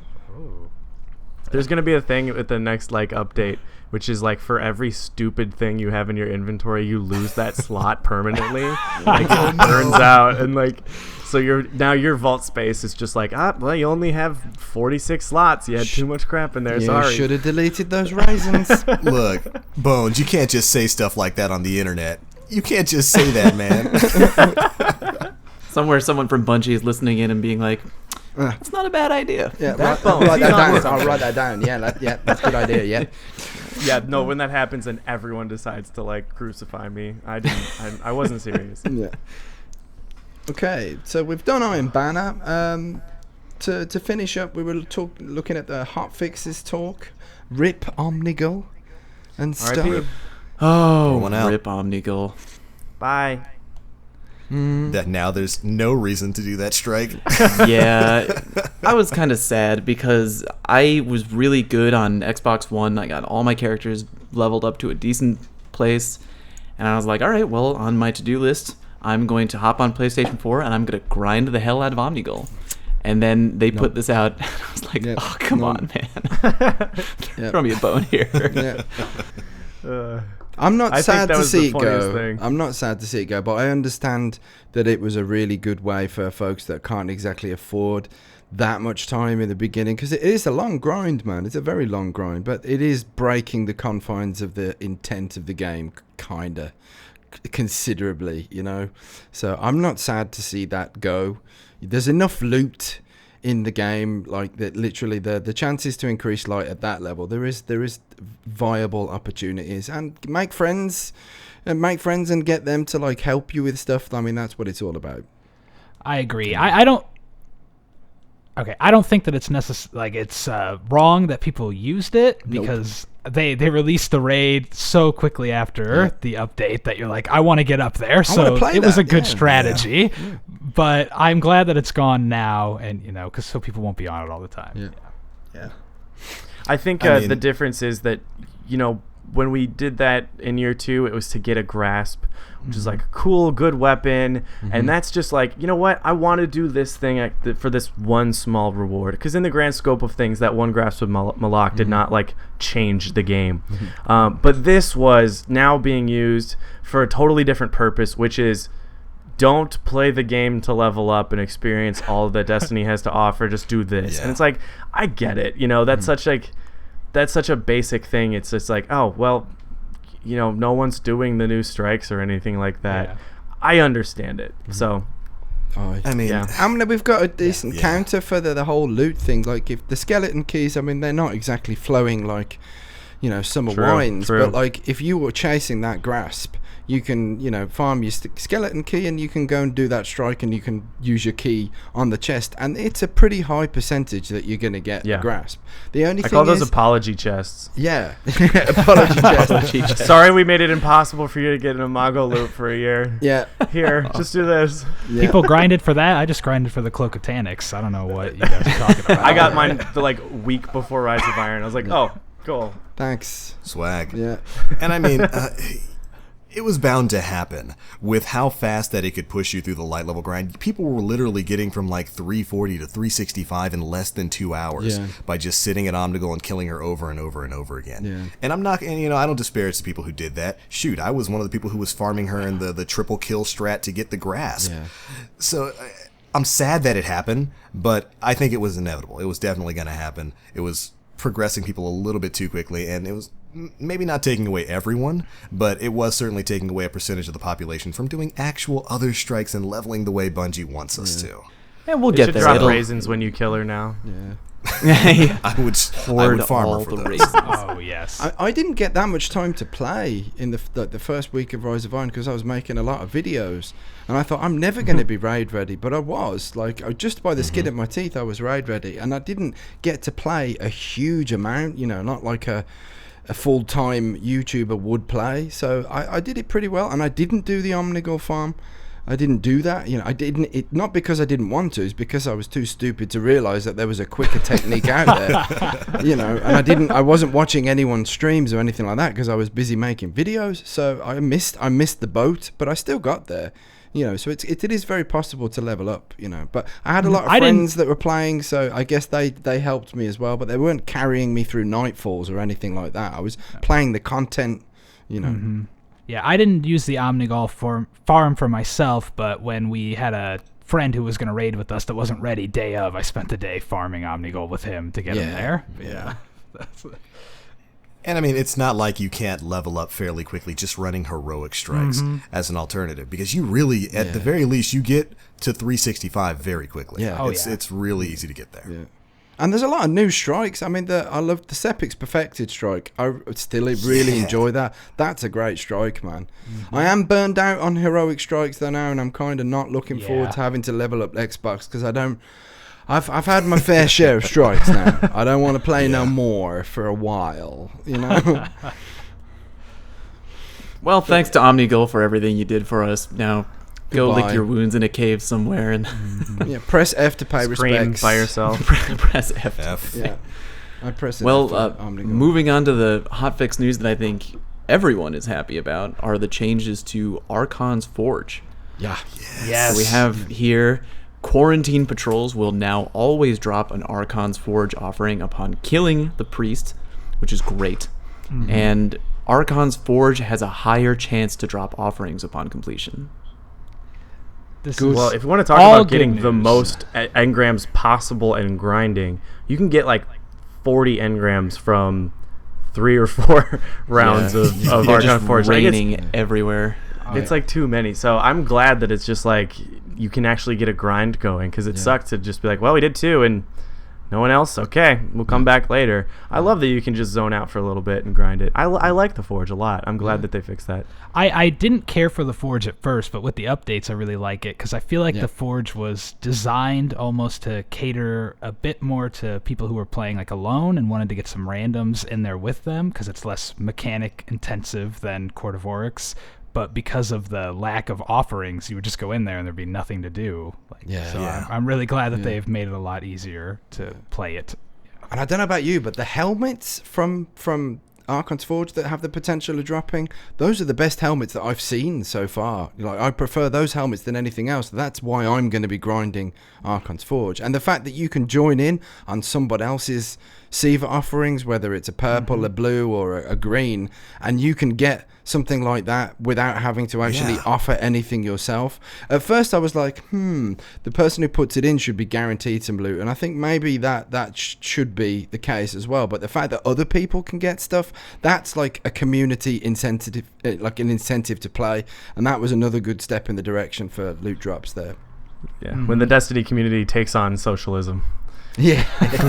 Who should get what? I did the work. Yeah, I was a little upset when I put my first perfected dragon and spent I felt up to the last second killing him and then got nothing. Yeah. Like, you got a gun? Cool. The legendary gauntlets. Yeah. And I mean, the drops, I've seen quite a few drops from Archon's Forge. I haven't gotten too much of the armor myself. I have seen the helmets, though. The Hunter helmet looks crazy good. It's and like the Dream Eater or something. Yeah, the Titan one. And the Warlock. I really like the Warlock one as well. I think those 3 helmets, in my opinion, they're stuff that I really want to grind for, because I think they look the best out of all the helmets that we have.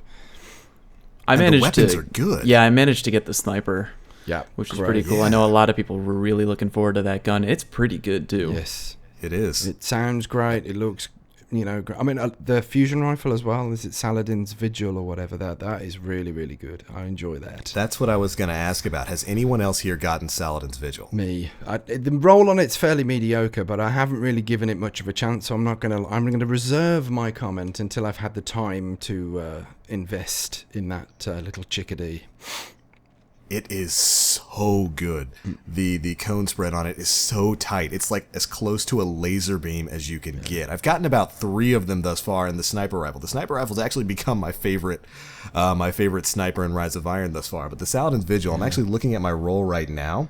This thing is coming with rifled barrel, enhanced battery, unflinching, and rangefinder.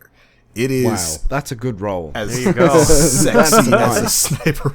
You talk about Voop Nation. This is like Voop my Nation. favorite piece of Voop Nation right here. Wow. Yes. Representing the chat. Yeah, Saladin's Vigil is a fantastic weapon, and the sniper's really, really good too.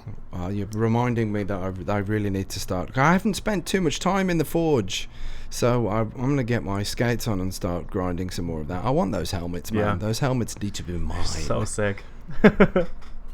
Yeah. You know what? I like this hotfix. I like seeing stuff happen so soon. Couple fixes. You know, there's a long list. We've all read the Reddit post of like what we kind of want tweaked and stuff like that. But I'm looking back on Taken King when that came out. Up through December, we had a little hotfix almost every 2 weeks. I think that's a lot, and that's great. I love that attention to detail. So I'm hoping this is just a trend, and we'll eventually get settled where there's not a 100 things wrong. Yeah. But I hope that we see something soon, because there are more than just a handful of drops that I hope to see some changes with. But good sign. It's a good sign to see a fix so The soon after the trials expansion. emblems for the flawless, as well as the disciple emblems as well. Like if you have a full inventory, like they're not going to the postmaster. Yeah, like, they don't appear. They don't appear in the kiosk either now, which is odd. Like that to me looks like a bug rather than an intentional thing, because usually as soon as you unlock an emblem, you can go to the kiosk and you can pick it up and multiply it across all your characters. At the moment, the trials emblems aren't in the kiosk, so that suggests to me that that's not intentional. That is a bit of a bug, and that's probably going to be addressed in a hotfix at some point quite soon, hopefully. Yeah. Also, stop hoarding your emblems. Yeah. Just get rid of them. That's the brilliant thing about the kiosks, is you don't have to occupy any space in your actual physical inventory, Yes. because they're all available from the kiosk. Yeah. But I like to switch them around. I like to wear different things when I can. Change it up. Change it up. I won't set this precedent of me just harassing people for being hoarders. I'm just like, why do you got 8 of them? You don't need all the subclass ones. Come on, you haven't used that one in months. I'm bringing you into a party so we can explain this to my dad, because he won't have it from me. I'm his son. He's like, nah, you're talking poo. Look, Mr. Story, I got to tell you the truth here. You haven't worn that Defender Titan emblem since April update, okay? It's Rise of Iron. There's new ones to wear. Just get. It's gonna be in the kiosk. It's gonna be there. Let it go. Let it go, Guardian. Let it go. Do you reckon we should pop along to some reader Q&A section? Sure, I think why we not? should. Get Number one some- question: who are you guys? What is this? What have you done We're with Star everybody? Where Fox. am I? Sorry, I have to make that reference. So we've got. Do we have anything on Twitter, or should we just open this up for the Twitch chat at the moment? I've got my chat open. I can see you all now. Hello, chat. Hi, chat. Hi, chat. Fire in some questions if you've got anything to ask us in particular. These questions could be pretty much anything. So fire in some questions and we're going to be happy to answer them. If you've got questions specifically for any of us, then by all means, ask away and do it now. Lone Frost War asks, "Who are y'all?" Yeah. Saw that one coming. Oh, Yeah. no. Probably the most popular one at the moment. We are the new podcast team. The previous team have fled the nest. They've gone to, get out there on their own and do other projects. You can't expect them to, stay with the same, in the same place. Everyone evolves and they develop and they need to further their careers. I mean, these guys are extremely good at what they do, and they've worked hard and they can stand up on their own, and you can't expect them to not do that, so that I wish them the very, very best, but we are now stepping in, not to so much as replace them. We are just filling in the spot that they left behind, so, and we're going to do it to the best of our ability. All of us are very humbled, we're very gracious to have this opportunity, and we're going to do our damn best to do as good a job as those guys did. So any support that we can get is fantastic. Believe us when we say that we are 100% aware that we have extremely large shoes to fill. Oh yes. Hearing this is not a surprise to any of us. They did a fantastic job. They're great community members. We love all of them, and we just wish them the best with whatever it is they're going to move on to do, because we know it's going to be great. But in the meantime, we're here, and we're going to do what we can. Yeah. And to dispel some of the notion, a lot of us aren't really new to Planet Destiny. Several of us have been here for quite a while. Of course, Bones is super duper famous. Fallout, super duper famous. Story, super duper famous. But we've been with Planet Destiny for a while. Yeah. Really? I'm not. But you're Captain Falcon. Thank you for picking up. A lot of people don't realize that my avatar is a reference to Captain Do they Falcon. really not know that? They don't know that you you're not know. That's a lot of people don't realize okay. that. But a lot of us have been with Planet Destiny for a while. Personally, I've been with them for about a year and a half now. Yeah, you've been around longer than me. Not like it's not like we've just jumped into the boots. We've been here. We've worked with Planet Destiny for a while, and while we wish the old crew the best with what they're doing, and they're doing some fantastic stuff, we were asked to take these positions. We're going to try to do the best we can and bring you the absolute best show that we can do. Yeah. That's the cool thing about Planet Destiny is it's a really big team. You've got the podcasters, you've got guys doing videos. I've written articles for Planet Destiny. There's a team of writers putting together, written guides for me to read at work because I can't use YouTube videos. There's lore breakdowns. I think there's like a Destiny fiction that has just gone up on Planet Destiny. The database that's put together. It's a whole team, and that's why it's so useful and why it's so in depth, and it's awesome. I love that. And there's 2 podcasts on the little Planet Destiny network as well, and I'm honored now to be on both of them. It's crazy. Trying to get a monopoly on those podcasts, huh, Bones? Oh, I'm taking over. Absolutely. All your podcasts belong to us. Hey, I got a question here from Sagan. An actual question. Ooh, let's hear it. Yeah, here, question 1. Do you think there should be a Trials of Osiris exotic weapon for the PvP players? Oh, why not? I saw that question earlier, and I really thought to myself, well, on the bad side, do you really want to have something that's restricted to only people who play Trials? And then on the other side, I said, why not? Yeah. Why not? Yeah, because I mean, for the as PvE someone fans who is out now, there, I was gonna say, as someone who's now competed in Trials once, I'm an elitist, and I say we deserve an exotic. So. Welcome to the dark side. Welcome to the 1%. Yeah. Yeah, why not, man? It's another area that we, why not? Why not have an exotic? If there is a very clear repeating pattern at the moment, is no exotic is appearing to be like massively overpowered, like that's the only one that will only ever be used. We've got a lot of variation in the balance of the game at the moment with exotics, so I'm pretty sure that the weapon designers aren't going to let slip a super overpowered exotic weapon at the moment, and if we had one exclusive to Trials, I think it's safe to say that it's not going to be like the Ruler of the Roost. It might be a favorite by all means, but like I don't think automatically that it would be OP.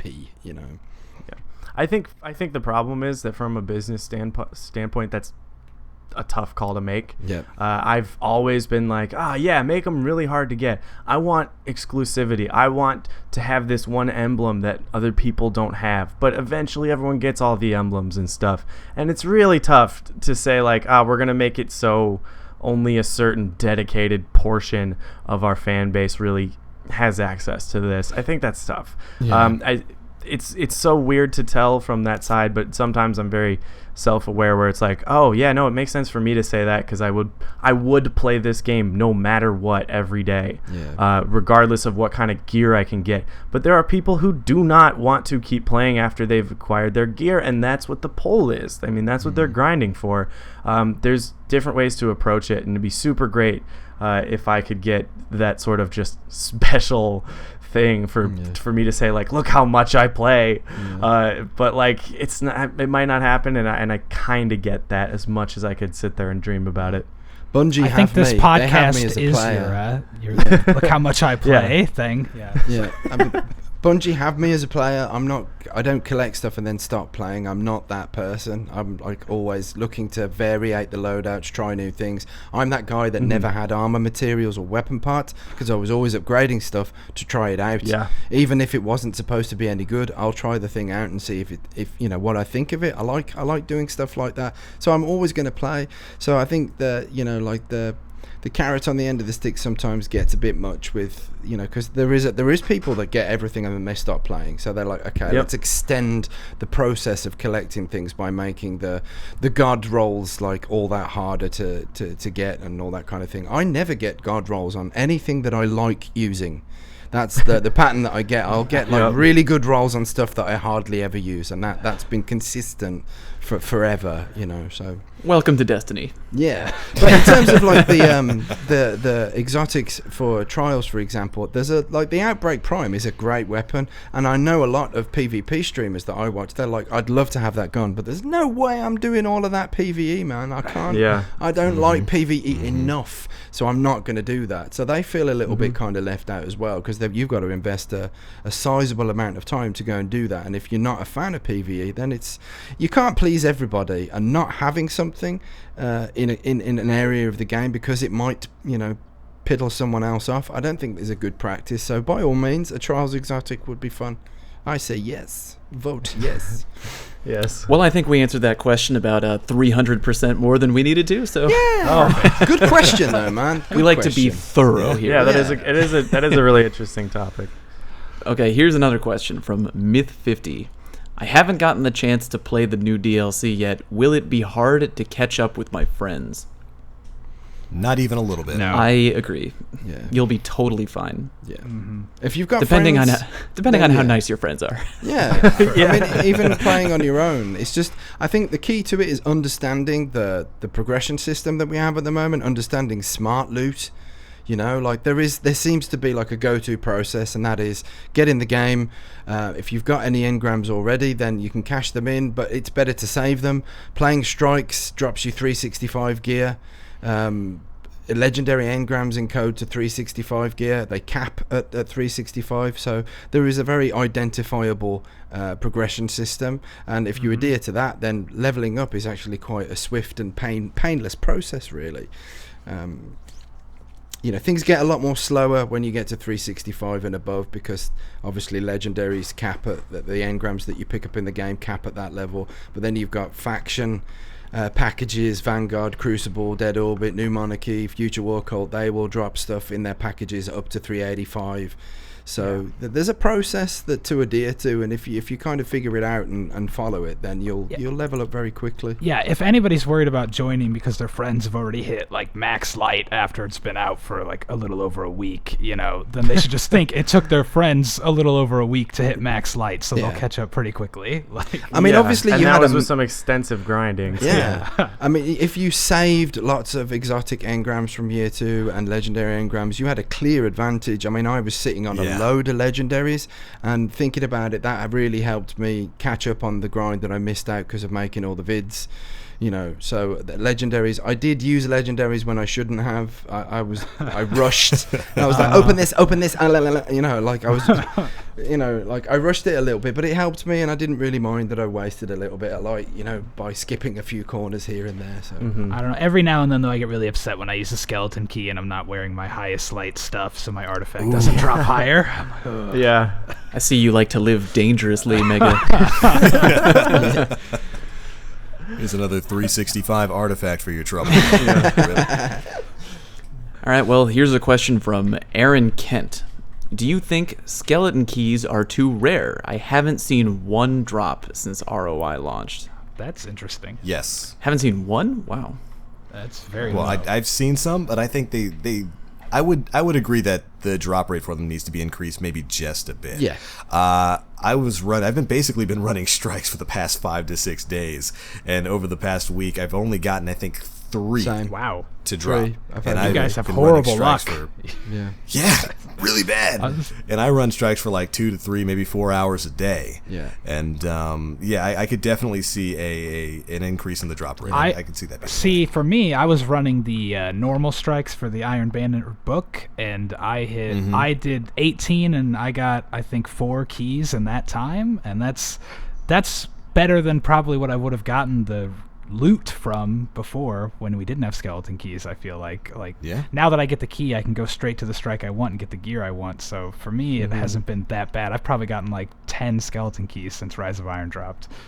Wow. Yeah, I can see. It's like, I don't know, because you expect it to be different, but those are still like some of the rarest pieces of gear in the game. And should they still be the rarest pieces of gear? Like, I have 2 Devil's Dawn, and I got a couple tries at an Imago loop and things like that. And it's like, wow, that feels like I spent a year not getting that, and suddenly I'm just like, this roll's crap, another one. This roll's crap, another one.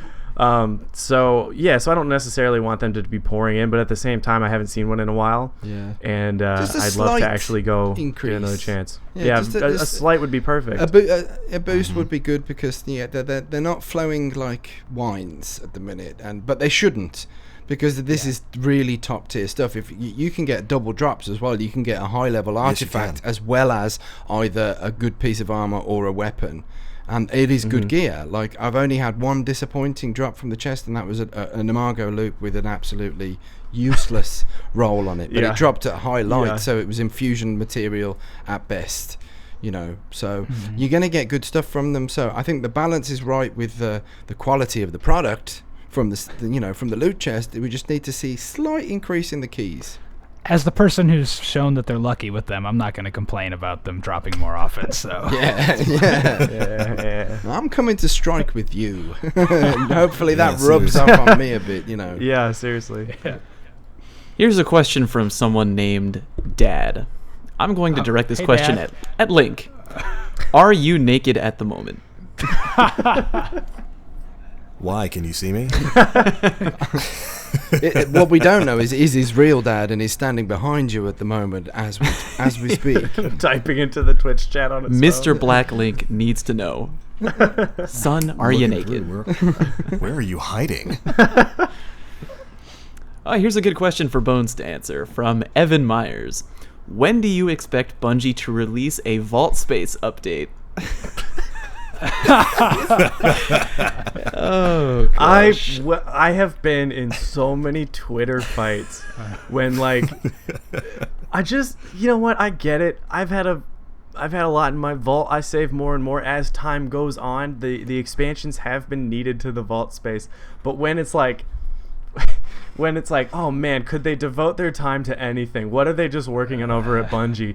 Don't yell at them and tell them to make more vault space, because that's not that important.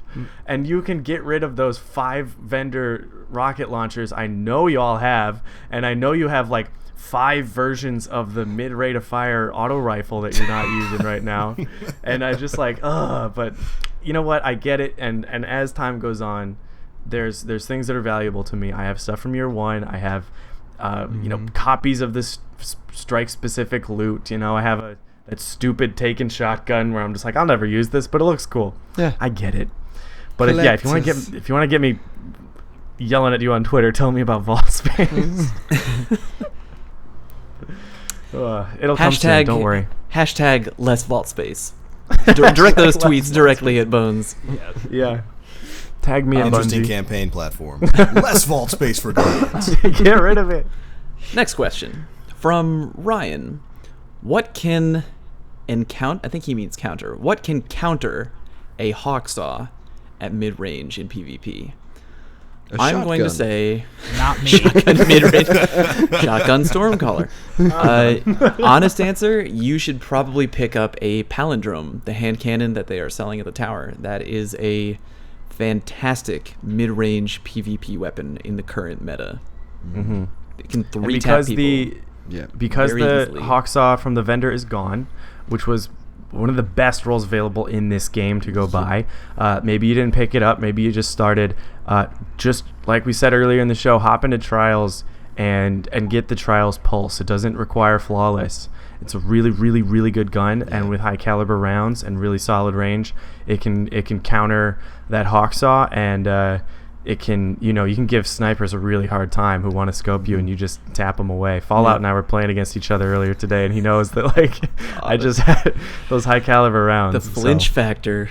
Yeah. But if you have a Mida multi-tool, that could work too. That gun does really good at mid-range. But if you're at the point where you're still a little nervous about your performance in Trials, maybe you got a little frustrated with your card, you haven't gotten there yet with the Trials Pulse Rifle to drop for you, that is, just go to the tower. Buy the Palindrome. It's on sale. It's a great gun. Enemies with up to 9 armor, which is pretty high, you can 3-tap them with 1 headshot, 2 body, which is really simple to do at mid-range. As long as you get the 1 headshot, just keep squeezing the trigger. You're good to go. Yep. Go to Crucible and Future War Cult both have pulse rifles in the Grasp of Malak archetype, which is a really consistent archetype and is usable at range. That's sort of like, it feels like a scout rifle pulse. It's a really good fast firing archetype, and if you can get that hit on the Hawksaw user first, then you can actually cause more flinch because of the consistent damage. It's like a long range auto rifle. It crosses all types of archetypes. That's a good solid gun. Go get it. Yeah. All right, good stuff. Question from Colloquetonian. I've seen a couple posts saying that the memory of Yoler does not affect sprint cooldown very much. Any thoughts? I've had experience of the cooldown coming back whilst having that artifact equipped. I wouldn't say that it's like frequently happening, but it does happen. It's happened to a few teammates as well. Yeah. If you go in and you spam the slide over and over and over, that's gonna, like, you can't slide forever. You can get a 3 slides and that's it before it stops, in my experience. Yeah. Does That's that actually make what it the like cooldown not was useful? for. It is a useful artifact still. Yes. Like if you really want to get rid of your print cooldown, that is definitely what it does. It might seem like it's bugging out every now and again, but the times that happens are so infrequent. And as Fallout said, if you're spamming your slide, you shouldn't be able to slide all the time, because sliding is a very powerful offensive maneuver, and also an evasive maneuver as well, because you become much harder to hit, and your offensive is a lot more powerful. So you shouldn't be able to spam that. So Can you imagine a hunter just like staying at slide over and over? oh, I've seen that. I've Blade seen dances warlocks with the do it extended as well. slide, You just know? going this way and that way. Yeah, it's like they're cleaning the carpet. It's like a vacuum cleaner. Yeah. We got time for one more question, you think? One more? Oh yeah, just one more. One Okay. more. Caspian Kappa asks, how do you feel the raid will hold up in the long run for Rise of Iron? Raids are always going to... You're going to burn out doing them at some point. But in terms of this particular raid, I think the lifespan of this raid is going to be healthy enough. For sure. It's a great raid, and we haven't seen hard mode yet, so of course the PvE content, everyone's going to get burned out on it. We all love the game. We consume it at an absolutely, completely aggressive rate of knots. We ferociously consume the PvP content. So in terms of the long-term lifespan of the raid, I think it's going to be very good for what it is, especially when hard mode comes out. But it can't last forever. I think Bungie intentionally want to introduce new stuff every 3 to 4 months. Of course, that's not always going to be possible because, I think we underestimate the sheer amount of development that has to go into something like Rise of Iron still blows my head off because, again, we weren't supposed to get Destiny... another expansion. We're supposed to get Destiny 2 this year, but that's being put back a year, but they still managed to pull Rise of Iron out and get it out there. So, but in terms of longevity, I think the raid is going to be healthy enough for sure. You know. I agree, because it's, And we haven't it's even got actually access fun to all the do. weapons. Yeah.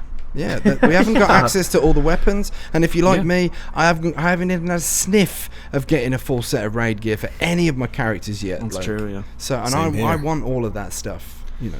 And there could be hidden stuff in there that we don't even know about yet. I mean, you know Bungie. They are hiding stuff under the carpet in ways that sometimes completely blow us away.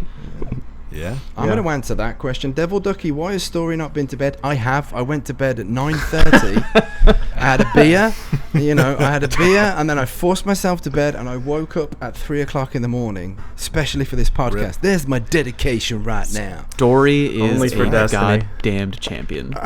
Yes. I'm loving The this. true but hero here. Champion. how could I not do something like that for this kind of opportunity? These guys are just... I mean, when we did the test run, we had such a great time. So why not wake Yeah. up at That's true. poo the bed o'clock on a Sunday, for these gentlemen. I'm happy as Larry right now. But there we go, man. I think Yeah. let's put the button on the very first new Yeah. gen podcast. It's been an absolute pleasure to be It has. here. We did it. Thank you very much in the chat, for being so positive and Do you want to do plugs again? interactive. Yeah. Go around and Story, tell everyone how we can find you.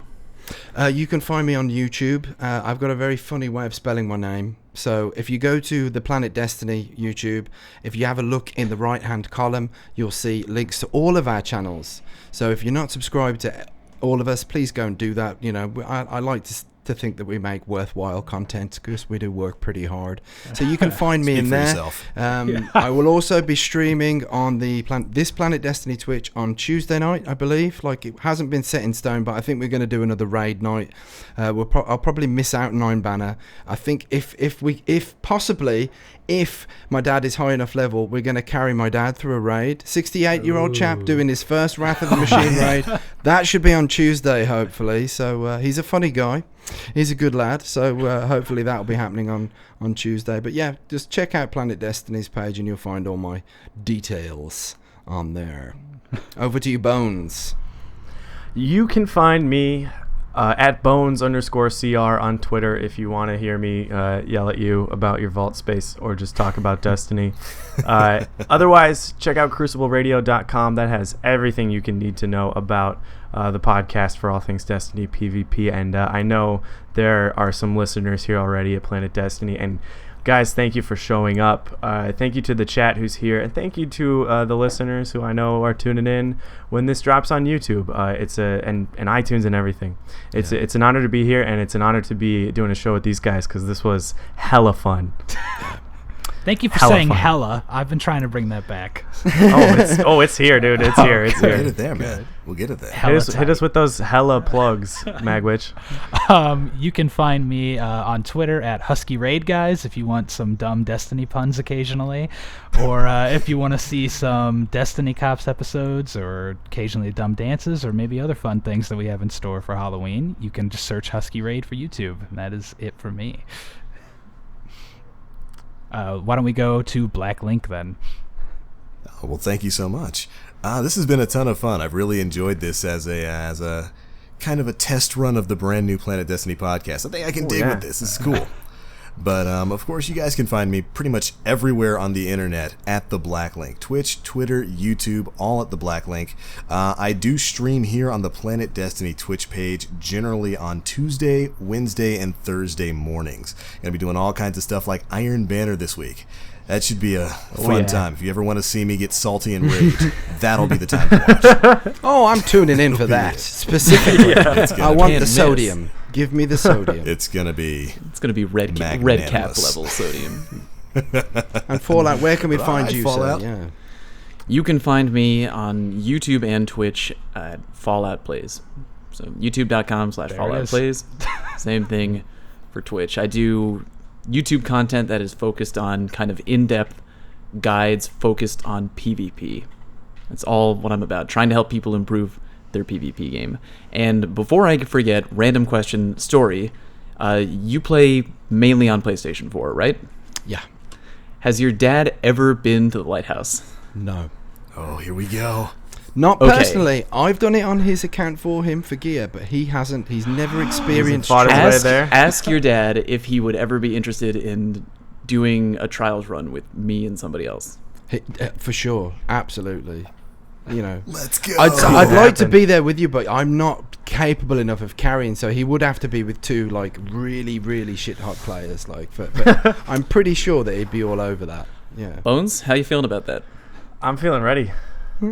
Good. I got my Road to Perdition pulse rifle. We are going. You've got Tom Hanks All right, in the the Tom house. Hanks gun. And Tom Hanks, we're gonna put that on the back burner.